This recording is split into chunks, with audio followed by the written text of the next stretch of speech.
Hello everyone, welcome back to the Run Academy. तो जैसे आप जानते हैं कि लास्ट लेक्चर के अंदर हमने चार्ल्स लॉ के बारे में स्टडी किया था। आज के लेक्चर के अंदर हम स्टडी करने वाले हैं कुछ numerical on the basis of Charles law. और हाँ, ऊपर जितने भी चैनल और जो पेजेस दिए गए हैं उनके जो लिंक्स है वो हमने डिस्क्रिप्शन बॉक्स में डाल दिए हैं। तो बिना कोई टाइम वेस्ट किए चलिए शुरू करते हैं। सो देखिए बेटा, हमने जो स्टडी करना है वो तो ऑफ कोर्स न्यूमेरिकल्स है on the basis of Charles law. लेकिन क्यों ना एक बार हम अच्छे से चार्ल्स लॉ को फिर से रिवाइज कर लें, क्योंकि उसी के फॉर्मूले का इस्तेमाल करके हमने ये सारे अपने न्यूमेरिकल्स करने हैं। सो देखिए बेटा, जब हम बात करते हैं अपने चार्ल्स लॉ की, तो उस लॉ के अंदर सिर्फ हमने एक ही बात स्टडी करी थी और वो ये थी कि जो वॉल्यूम है किसी गैस का in enclose chamber at constant pressure it is directly proportional to temperature. तो ये जो लॉ था ये आपका चार्ल्स लॉ था। एंड जो चार्ल्स इक्वेशन हमने स्टडी करी थी वो थी हमारी, दैट इज, क्योंकि देखो ना, अगर आप चाहें तो V इक्वल टू इसको कांस्टेंट इनटू टेम्परेचर भी लिख सकते हैं। टेम्परेचर आपका नीचे आ जाएगा, दैट मींस V/T आपका क्या है, कांस्टेंट के बराबर है। ठीक है। अब बात सिर्फ इतनी है, क्योंकि V/T कांस्टेंट के बराबर है इसलिए V1/T1 इज इक्वल टू हमारा आता था बेटा V2/T2। देखिए ये जो चीज या ये जो इक्वेशन आपको यहां मिली है इसी को कहा जाता है आपका चार्ल्स इक्वेशन। ठीक है, क्या कहा जाता है बेटा आपका, दैट इज चार्ल्स इक्वेशन। सो बिल्कुल भी मुश्किल नहीं है बेटा, बहुत सिंपल है। आपने बस बात को समझना है कि यहाँ पर जो रेशियो है दैट इज वॉल्यूम और टेम्परेचर की, वो हमेशा कांस्टेंट होता है। और इसी को यूज करते हुए हमने V1/T1 इक्वल टू V2/T2 लिखा और इसी को चार्ल्स इक्वेशन लिखा जाता है। अब इस न्यूमेरिकल के बेसिस पे हमने कुछ न्यूमेरिकल्स करने हैं, बट ऑफ कोर्स एक छोटा सा पार्ट और भी है बेटा। वो ये था कि कैसे आपका केल्विन स्केल और सेल्सियस जो स्केल है वो आपस में मतलब रिलेटेड है। तो हमने पढ़ा था बेटा कि कोई भी टेम्परेचर अगर केल्विन स्केल के अंदर है, तो टेम्परेचर अगर मेरे पास डिग्री सेल्सियस के अंदर है मान लो कोई, तो उसमें सिर्फ आपने ऐड करना है 273 को। तो किसी भी डिग्री सेल्सियस के अंदर जब आप 273 को ऐड करते हो तो आपको जो टेम्परेचर है वो केल्विन में मिल जाता है। एंड उसी तरह अगर आपके पास मान लीजिए केल्विन है और उस केल्विन में अगर 273 को माइनस कर दोगे तो आपका जो आंसर है वो डिग्री सेल्सियस में आ जाएगा। तो जो पहला क्वेश्चन है वो एक्चुअली में इसके बेसिस पे है। तो चलिए जल्दी से हम अपना वो न्यूमेरिकल कर लेते हैं। सो देखिए बेटा, इस पर्टिकुलर न्यूमेरिकल में कहता है कन्वर्ट द फॉलोइंग। चार आपको यहाँ पर बेटा डिफरेंट सब पार्ट्स दिए हुए हैं। हर पार्ट के अंदर हमने एक टेम्परेचर को दूसरे में कन्वर्ट करना है। तो अगर केल्विन को, जैसे मेरे सबसे पहले में है केल्विन, केल्विन को अगर डिग्री सेल्सियस में मुझे कन्वर्ट करना है तो आपको सिर्फ इसमें से -273 करना पड़ेगा और आपको टेम्परेचर डिग्री सेल्सियस में मिल जाएगा। और जब नीचे वाला आप देख रहे हो -27 डिग्री सेल्सियस को केल्विन में कन्वर्ट करना है, तो इस कंडीशन में क्या होता है कि आपने डिग्री सेल्सियस के अंदर ऐड करना है 273 ताकि वो केल्विन में बन जाए। तो बस इसी वे में बेटा आपने इनको सॉल्व करना था। बहुत सिंपल है, स्टेप बाय स्टेप मैं एक बार करके भी दिखा देता हूं ताकि आपको थोड़ी सी अच्छे से क्लैरिटी हो जाएगी करना क्या है। तो देखिए बेटा, सबसे पहला पार्ट है, इसके बारे में बात करेंगे। तो मेरे पास है 37 केल्विन को हमने कन्वर्ट करना है डिग्री सेल्सियस के अंदर। तो बेटा टेम्परेचर एट डिग्री सेल्सियस पता करना हो तो टेम्परेचर एट केल्विन में से माइनस करना होता है 273 को। बस यही स्टेप है। तो 37 -273 जब आप करेंगे आपका आंसर -236 आ जाएगा।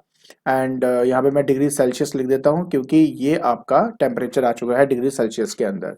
तो बस इस वे में आपने इसको करना था। सेकंड पार्ट की बात करते हैं। मेरे पास दिया हुआ है बेटा 273 केल्विन और इसको मुझे कन्वर्ट करना है डिग्री सेल्सियस के अंदर। फिर से मैं ऑलरेडी बता चुका हूं कि टेम्परेचर एट डिग्री सेल्सियस को अगर हमें फाइंड आउट करना ही है तो क्या तरीका है बेटा, तरीका ये है कि जो टेम्परेचर केल्विन में हमें दिया हुआ है, जैसे कि यहाँ पे है 273, उसमें से माइनस करेंगे 273 को, तो ऑब्वियस है बेटा यहाँ पे आंसर 0 डिग्री सेल्सियस मेरे पास आ जाएगा और ये मेरा आंसर है इस सेकेंड पार्ट का। ठीक है जी, सिंपल है ना, देखो कुछ भी मुश्किल नहीं है। बस बेसिक कॉन्सेप्ट को समझो, आंसर अपने आप आपके आ जाएंगे। फिर नेक्स्ट में वो कहता है कि मेरे पास ना यहाँ पर है -27 डिग्री सेल्सियस और इसको मुझे केल्विन में कन्वर्ट करना है। तो टेम्परेचर अगर केल्विन में चाहिए तो जो भी टेम्परेचर मुझे डिग्री सेल्सियस में दिया जाता है उसमें मुझे 273 को ऐड करना होता है। बस ये काम है मेरा। तो मेरे पास इस केस में ये जो वैल्यू है टेम्परेचर डिग्री सेल्सियस की -27 है, प्लस बेटा 273 मैं यहाँ पे कर दूंगा। आप बस इसको सॉल्व कर लीजिए, आपका आंसर बेटा 246 आंसर आपका यहाँ पे आ जाएगा। 246 यहाँ पे आएगा केल्विन। ठीक है, तो बेटा इस तरीके से आपने इसको सॉल्व करना था। सिमिलरली अगर मैं फोर्थ पार्ट की बात करता हूं तो 27 डिग्री सेल्सियस है एंड मुझे कन्वर्ट करना है केल्विन के अंदर। तो टेम्परेचर एट केल्विन पता करने के लिए जो डिग्री सेल्सियस मुझे दिया जाता है जैसे कि 27 है, उसमें मुझे ऐड करना पड़ेगा 273 को। तो जैसे ऐड करते हो आपका आंसर आया था बेटा 300। तो 300 केल्विन जो है वो इसका आंसर है। तो इस तरीके से आपने ये जो पहला न्यूमेरिकल था सॉल्व करना था। आई होप आपको अच्छी तरह समझ में आ गया होगा कि कैसे ये न्यूमेरिकल करना है।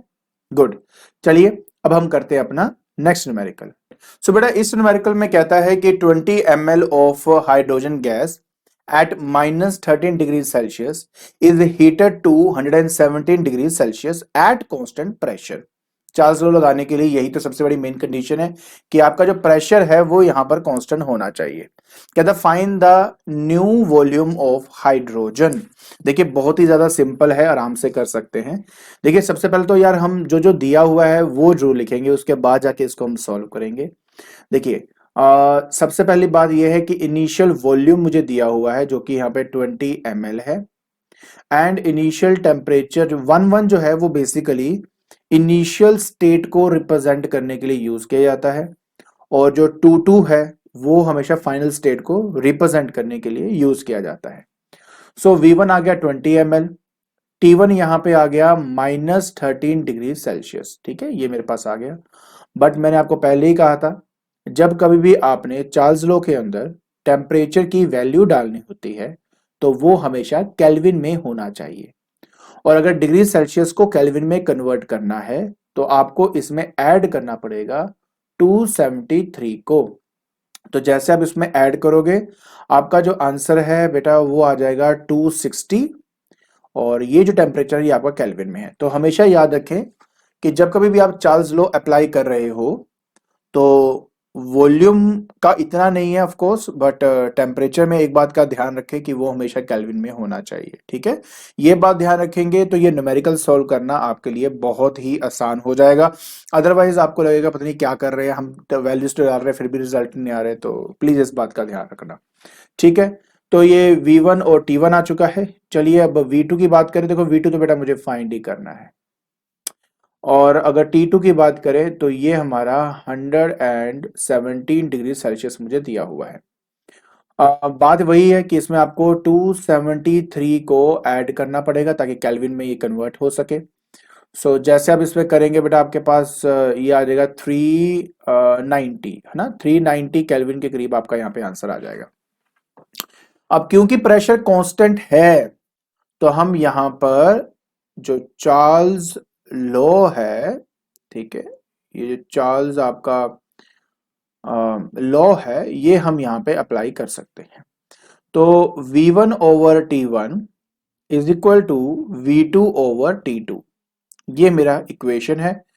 तो सबसे पहली बात हमें V1 दिया हुआ है 20 ml है ना, तो 20 ml में यहाँ पे वैल्यू सब्स्टिट्यूट कर दूंगा। T1 की वैल्यू आ जाएगी 260 केल्विन। ठीक है जी, यहाँ पे वो आएगा। V2 मुझे फाइंड करना है और T2 आ जाएगा 390 केल्विन। तो मतलब अगर मुझे V2 फाइंड करना है तो ये वाली वैल्यू को मैं न्यूमरेटर की तरफ ले जाऊंगा, मतलब 20 ml इंटू 390 डिवाइडेड बाय आप कर दीजिए 260। ये भी केल्विन है, ये भी केल्विन है, तो आप यूनिट यहां से कैंसिल कर सकते हो। बस बेटा जी आपने इसको सिर्फ सॉल्व करना था। जैसे आप इसको सॉल्व करेंगे आपका आंसर 30 ml ऑटोमेटिकली आ जाएगा। तो कोई इशू वाली बात तो बिल्कुल भी नहीं है। कैसे आएगा, अगर मन में आता तो कैलकुलेशन करके दिखा देता हूँ। देखो 0 से 0 कैंसिल हुआ, ये 2 जब इसका कटेगा बेटा यहाँ पे आ जाएगा 13 आपका, 13 इंटू 3 39 होता है, तो यहाँ पे 30 आ जाएगा। तो इस तरीके से बेटा आपका आंसर 30 ml आपको मिल जाएगा। ठीक है, तो बहुत सिंपल सी कैलकुलेशंस होती हैं। एंड आई होप आपको ये वाला न्यूमेरिकल और उसका सोल्यूशन समझ में आ गया होगा। तो चलिए अब हम अपना नेक्स्ट न्यूमेरिकल करते हैं। सो देखिए बेटा, इस क्वेश्चन में कहता है कि at what temperature in degree centigrade will the volume of a gas which is originally at 0 degree Celsius double itself and pressure remains constant. देखिए कैसे करेंगे, बहुत सिंपल है। सबसे पहले देखो हमें क्या क्या दिया है, मैं उसके बेसिस पे बेटा इसको सॉल्व करता जाऊंगा। देखिए इनिशियल जो टेम्परेचर है वो हमें दिया है 0 डिग्री सेल्सियस। ठीक है, तो अगर ये 0 डिग्री सेल्सियस है तो इसमें प्लस कर दूंगा मैं 273 को, तो मेरे पास आंसर आ जाएगा 273 केल्विन। तो पहली बार टेम्परेचर आपका ये होना चाहिए। ठीक है जी, ओके। फाइनल टेम्परेचर क्या होगा वो मुझे फाइंड करना है, वो भी मुझे फाइंड करना है। ओके, आगे बात करते हैं। उसके बाद बेटा इनिशियल वॉल्यूम है, मान लेते हैं कि V है। ठीक है, ये हमने सपोज कर लिया। और जो V2 है वो डबल होना चाहिए, तो यहाँ पे आपके पास 2V आ जाएगा। Easy, good. आगे करेंगे बेटा, आगे हमने क्या करना है, सिर्फ अपना चार्ल्स लॉ अप्लाई करना है। चार्ल्स लॉ बोलता है कि V1 upon T1 is equal to V2 upon T2। ठीक है, सो बेटा V1 तो आपका V ही है, और T1 आपका आ जाएगा 273 केल्विन।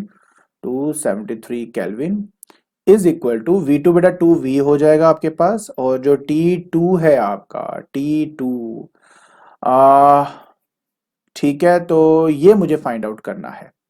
देखिए बेटा V से V तो आपका देखो यहीं पे कैंसिल हो जाता है, तो उसके बाद मुझे बेटा T2 फाइंड करना है। जो T2 आएगा वो आएगा 273 और मल्टीप्लाई हो जाएगा बेटा 2 के साथ। ठीक है, ये आपका बेटा 3 2 6 14 1 कैरी 5 546 केल्विन बेटा आपके पास यहाँ पे आंसर आ चुका है। क्योंकि ये केल्विन में है और मुझे इसने आंसर पूछा है डिग्री सेल्सियस के अंदर, तो डिग्री सेल्सियस में फाइंड आउट करने के लिए हम केल्विन में से 273 को माइनस करते हैं। आप करके देख लीजिए, आपका आंसर 273 ही आ जाएगा, जो कि आपका डिग्री सेल्सियस के अंदर है। तो बस इस तरीके से बेटा आपने ये वाला न्यूमेरिकल सॉल्व करना था। आई होप अच्छी तरह ये न्यूमेरिकल समझ में आ गया होगा। गुड, चलिए अब हम अपना नेक्स्ट न्यूमेरिकल करते हैं।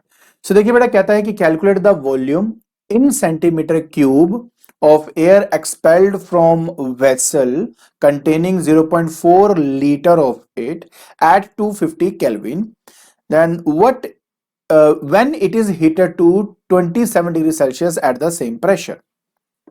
तो सबसे पहली बात यह है कि यहाँ पर हमें वॉल्यूम जो है वो सेंटीमीटर क्यूब में चाहिए, और जो दिया है वो लीटर में दिया है। ओके, सो पहले तो मैं आपको एक कन्वर्जन के बारे में बता देता हूँ बेटा, आपको वैसे तो याद होना चाहिए, अब तो हमने काफी बार किया है ये, बट फिर भी चलो आपके लिए दोबारा कर देता हूँ कि बेटा आपका 1 जो लीटर होता है ना बेटा, वो एक्चुअली में 1000 सेंटीमीटर क्यूब के बराबर होता है। पहली बात तो ये आपको आप पता होना चाहिए, क्योंकि बेटा इसी के बेसिस पर आप अपना ये न्यूमेरिकल सॉल्व कर सकते हो। सो देखिए, आपको जो इनिशियल वॉल्यूम है बेटा V1 वो दिया हुआ है 0.4 लीटर।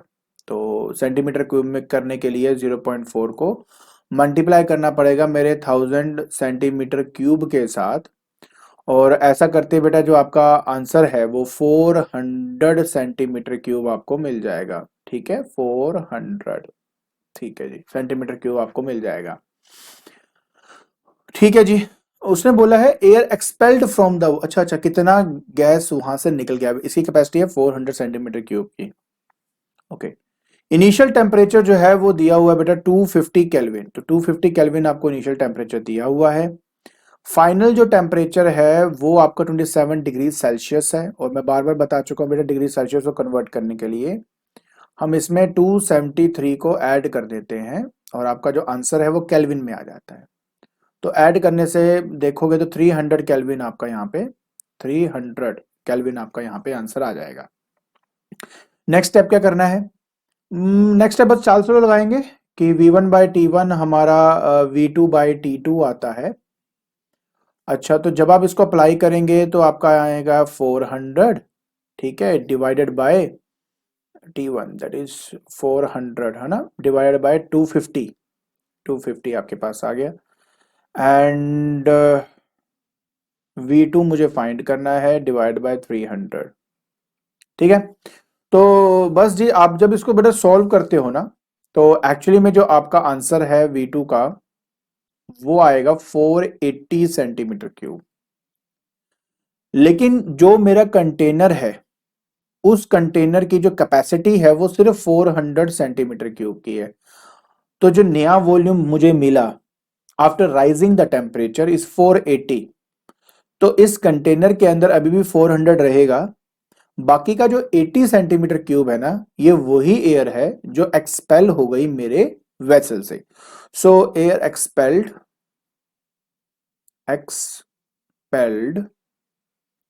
विल बी बेटा equal to what, that is 480 minus 400, answer 80 centimetre cube आपका आंसर आ जाएगा जो आपको दिया भी हुआ है। ठीक है, तो इस तरीके से आपने ये वाला न्यूमेरिकल सॉल्व करना था। आई होप आपको ये न्यूमेरिकल आ गया होगा।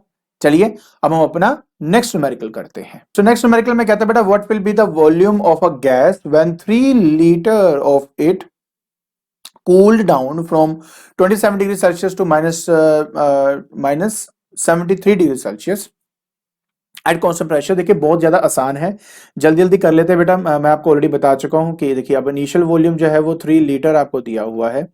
इनिशियल टेम्परेचर आपका है 27 डिग्री सेल्सियस। बट बात देखो घूम फिर के बार बार वही आती रहेगी कि आपको आपका जो टेम्परेचर है वो केल्विन में चाहिए, तो प्लीज 273 ऐड हमेशा कर देना। यहाँ पे गलती कर दोगे तो पूरा गलत हो जाएगा, इसलिए इस बारे में थोड़ा ध्यान रखना बेटा। तो 300 केल्विन आ गया। सिमिलरली अगर मैं V2 की बात करता हूं तो ये मुझे फाइंड करना है, बट ऑफ कोर्स T2 की बात करता हूं तो -73 डिग्री सेल्सियस प्लस 273। अब आपको पता है मैं क्यों कर रहा हूं ये। सो आपका 200 केल्विन आपका यहाँ पे T2 आ जाएगा। बाकी चार्ज लो है बेटा और कुछ भी नहीं है यार। V1 upon T1, V1 is equal to V2 upon T2 आप अप्लाई कर दीजिए। तो V1 आपको बेटा 3 लीटर दिया हुआ है, 3 लीटर डिवाइडेड बाय T1 जो है वो 300 केल्विन है आपका। और V2 आपने फाइंड करना है, T2 आपका 200 केल्विन आ जाएगा। ठीक है, सो बस आप V2 को फाइंड कर लीजिए, आपका एग्जैक्ट आंसर आ जाएगा। देखो बड़ा सिंपल दिख भी रहा है कि देखो 0 से 0 कट जाएगा, 3 से 3 कटेगा, 2 ऊपर जाएगा, तो 2 लीटर आपका सीधा आंसर आ जाएगा। तो बेटा बस इस तरीके से आपने ये वाला न्यूमेरिकल सॉल्व करना था। आई होप आपको अच्छी तरह ये आ गया होगा। चलिए अब मैं आपको लेके चलता हूं अपने नेक्स्ट न्यूमेरिकल की तरफ। सो देखिए बेटा नेक्स्ट न्यूमेरिकल में कहता है to what temperature must a gas at 300 kelvin be cooled down in order to reduce its volume to 1/3 of its original volume and the pressure remains constant. देखिए pressure मेन constant का मतलब तो आप समझ गए होंगे कि चार्ल्स लॉ यहाँ पे अप्लाई होने वाला है। सो देखिए बेटा बहुत ही सिंपल है। सबसे पहले जो दिया है फटाफट वो देख लेते हैं। सो लेट इनिशियल वॉल्यूम भी बेटा V, so the final volume जो है आपका दैट विल बी 1/3 है ना, 1/3 ऑफ द ओरिजिनल वॉल्यूम तो of V। So that means V/3। Simple सी बात है यार, मैं V/3 पहले लिख देता, लेकिन चलो आपको समझाने के लिए ये 1/3 ऑफ द इनिशियल है तो V/3 आपका हो जाएगा। अच्छा इनिशियल टेम्परेचर बेटा आपको दिया हुआ है 300 केल्विन। फाइनल टेम्परेचर मुझे फाइंड आउट करना है, चार्ल्स लॉ मैं लगाऊंगा। So V1 upon T1 is equal to V2 upon T2 लगा दीजिए बेटा फटाफट। तो V1 आपका V आ जाएगा बेटा, T1 आपका 300 केल्विन है। तो उसके बाद आता है बेटा V2 दैट इज V/3 और नीचे टेम्परेचर T2 मुझे फाइंड करना है। सो ये मुझे काम करना था। देखिए बेटा V से V वैसे ही कैंसिल हो गया। ठीक है, तो ये 3T2 यहाँ ले जाओ और 300 यहाँ ले जाओ तो आंसर आ जाएगा आपका, मतलब 3T2 इज इक्वल टू बेटा 300 kelvin and T2 will be equal to 300 divide by 3। Answer बेटा आपके पास 100 केल्विन आ जाएगा। तो बस इस तरीके से बेटा आपने इसको सॉल्व करना था। सिंपल है ना, बड़ा आसान है यार, आराम से हो जाता है। चलिए अब आपको लेके चलता हूं बेटा अपने नेक्स्ट न्यूमेरिकल की तरफ। सो देखिए बेटा इस पर्टिकुलर न्यूमेरिकल में कहता है कि prove that the volume of a gas at 273 degree Celsius is twice its volume at 273 kelvin at constant pressure. So देखिए बेटा बड़ा ही ज्यादा आसान है। देखिए सबसे पहला स्टेप तो यही होगा कि हम इनिशियल वॉल्यूम को लेट कर लेते हैं बेटा, मेरा V है, और जो इनिशियल टेम्परेचर है आपका T1, ठीक है, वो आ जाएगा 273 डिग्री सेल्सियस। तो 273 प्लस 273 आप कर दीजिए तो इससे क्या होगा, आपके पास यहाँ पे आएगा 645 केल्विन। ठीक है, तो ये मेरा इनिशियल टेम्परेचर आ चुका है, ये 273 डिग्री सेल्सियस का। अब जो फाइनल वॉल्यूम है वो मुझे फाइंड करना है, बट मुझे फाइनल टेम्परेचर ऑलरेडी दिया हुआ है जो कि है 273 केल्विन। ठीक है, ये दिया हुआ है। सो बस मुझे करना है बेटा V1 upon T1 is equal to V2 over T2, ये मुझे काम करना था। So T2 not V2, T2। ठीक है, सो बेटा V1 क्या है, T1 क्या है आपका 546 एंड V2 मुझे फाइंड करना है। ये आ गया 273। ये देखो बेटा यहाँ से 2 जा हो गया ना आपका, तो बस आ गया हमारे पास आंसर। तो अगर मुझे क्या ना volume of a gas at 273, okay एक काम करो ना, आप इसको V1 को V1 ही मान लेते हैं ना, V2 को V2 ही मान लेते हैं, तो ये V1 कर देता हूं। ठीक है, एज इट इज रहने दो। तो V1 क्या आ गया आपके पास, ट्वाइस ऑफ V2 आ गया ना, तो बस यही चीज तो आपने प्रूव करना था। ठीक है, कि सेकंड केस के वॉल्यूम का डबल होता है पहले केस का वॉल्यूम, तो बस hence proved, easy, very good. चलिए अब हम अपना आखिरी न्यूमेरिकल करते हैं। सो इस आखिरी न्यूमेरिकल के अंदर बेटा सिंपल वही फॉर्मूला हमने अप्लाई करना है। कहता है a gas occupies 3 litre at 0 degree Celsius and what volume will be occupy at -20 degree Celsius, the pressure remaining constant. So देखिए बेटा सबसे पहले हमें क्या क्या दिया हुआ है, V1 दिया हुआ है हमें 3 लीटर। ठीक है, टेम्परेचर T1 आपका 0 डिग्री सेल्सियस। अब तो आपको समझ में आ जाती है कि मैं क्या करने वाला हूं, केल्विन में मैंने इसको कन्वर्ट करना है, वो मैंने कर दिया। उसके बाद नेक्स्ट बेटा वॉल्यूम जो है V2 वो मुझे फाइंड करना है, बट जो टेम्परेचर है वो -20 डिग्री सेल्सियस है। उसमें मैं 273 को ऐड कर दूंगा तो मेरे पास आंसर 253 केल्विन यहाँ पे आराम से मिल जाएगा। ठीक है, बाकी चार्ज लो बेटा आपको बताइए, V1 upon T1 is equal to V2 upon T2 like this. ठीक है, एक्चुअली जो मैं याद करता हूँ ना, एक्चुअली वो V1 upon V2 equal T1 upon T2 होता है, लेकिन आपकी बुक में ऐसे दिया हो तो मैं बिल्कुल वैसे ही फॉलो करूंगा ताकि आपको कंफ्यूजन ना हो कि एग्जैक्टली मैं कर क्या रहा हूँ। सो यहाँ पर बेटा V1 जो है वो हमारा 3 लीटर आ जाएगा, T1 हमारा आ जाएगा 273 केल्विन। जहाँ पे V2 की बात है वो मुझे फाइंड करना है, और जहाँ तक T2 की बात करें तो ये आपको 253 आपको केल्विन यहाँ पे दिया है। बस कुछ नहीं है बेटा, कैलकुलेशंस हैं बस यहाँ पे कि 3 divide by 273 into 253 kelvin, right, ये करना था आपने, केल्विन से केल्विन कट जाएगा। बस आप सोल्व कर लीजिए बेटा, 2.78 लीटर्स आपका यहाँ पे आंसर आ जाएगा। सिंपल, थोड़ा सा कैलकुलेटिव है बट यस, बहुत सिंपल फॉर्मूला, सिंपल तरीके से इसको सॉल्व करना था। आई होप ये जितने भी न्यूमेरिकल्स आपको मैंने कराए हैं वो सब समझ में आ गए होंगे। ठीक है, तो आज के लेक्चर के अंदर बेटा हमने चार्ल्स लॉ के जो न्यूमेरिकल्स थे वो हमने डिस्कस कर लिए हैं। आई होप आपको समझ में आ गया होगा कि फाइनली सिर्फ एक सिंपल फॉर्मूला ही है, वही अप्लाई करना है और उसके बेसिस पे हम आराम से अपने जो न्यूमेरिकल्स है बेटा वो सॉल्व कर सकते हैं। और अगर आपको मेरी वीडियो पसंद आ रही है तो please like it, share it and subscribe it. आज के लिए बस इतना ही, थैंक यू सो मच।